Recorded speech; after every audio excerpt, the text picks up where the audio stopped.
Describe the community plan for La Ventana Ranch. Sure, all great communities, no matter how big or small, have two things, part science and part art. We've looked really closely for La Ventana at, the functionality, access, location, the sciences, but we've also looked at how do you create a great community where people want to be. And that's not some abstract notion of beauty, it's actually a place where people want to be. And the part art is also context of how it connects in its setting. So the plan for La Ventana has taken all that into consideration. It's a place where people can live, where they can walk. We've got extensive trails, open space, parks, excellent buffers. As you arrive on the project, it feels welcoming with extensive landscaping and connections to place. So, Ken, what is the importance of the buffers? Particularly here in this setting in Riverside County, there's a sense of a bit of nostalgia of open space. There's long distance views. There's adjacent areas that have some sense of semi-rural. The area is changing. We believe that change is a good thing if it takes into consideration the history of place. So we've got significant buffers that allow for a relaxed setting with trails and open space on the entire perimeter of the project, as well as connecting internally through drainage areas and connections to the future high school and park areas next to the project as well. And on a broader scale, how is the project connected to other parts of Riverside County in terms of the trail system and so forth? We've incorporated and looked very closely at the overall master plan for trails. We've taken that into consideration. Connections are one of our fundamental design principles for this project. And so the project overall connects to the proposed and existing trail system, as well as brings that into the site for our future residents as well. Thinking about La Ventana Ranch in terms of its special nature, what 3 or 4 things come to mind immediately that you believe makes La Ventana Ranch a very special place? Well, it is unique, notwithstanding the open space and trail elements that we just discussed. There's also a 15-acre regional park that's included, which we're really excited about. It includes a memorial for military veterans.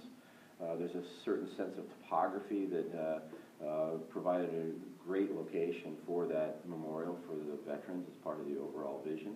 We're also adjacent to the future high school site, and we've incorporated drainage areas and trail connections to the high school as well. So if you live in La Ventana, you'll be able to connect to the high school from a walking perspective, which we think is very unique, particularly in this area of Riverside County.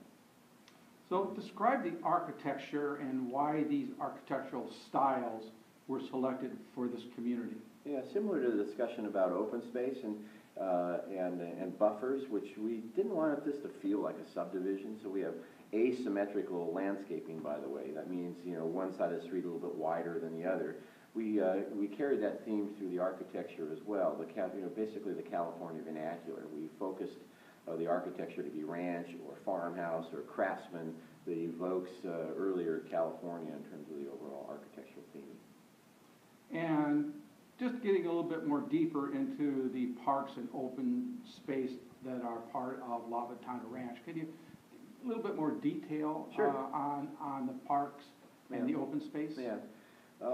We decided not to make them all the same. So wherever you live within La Ventana, there's a small neighborhood park that is the center or the heart of that particular area of the overall project. Those are connected through a network of trails that connects to the larger regional park where the Veterans Memorial is going to be located, as well as a special needs park, and provides throughout the project on major roadways, you're terminating on an open space element, so there's a visual and physical connection to those spaces as well. And because of their different size, we have different uses within each of those parks also.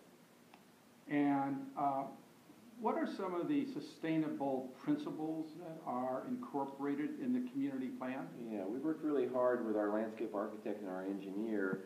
There is drainage areas within the project. We utilize those for sustainable purposes, for retention of water and for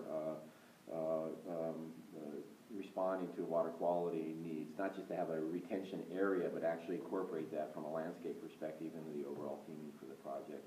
And that, along with the extensive trails and walking, we're going to encourage a really strong pedestrian environment with the project as well.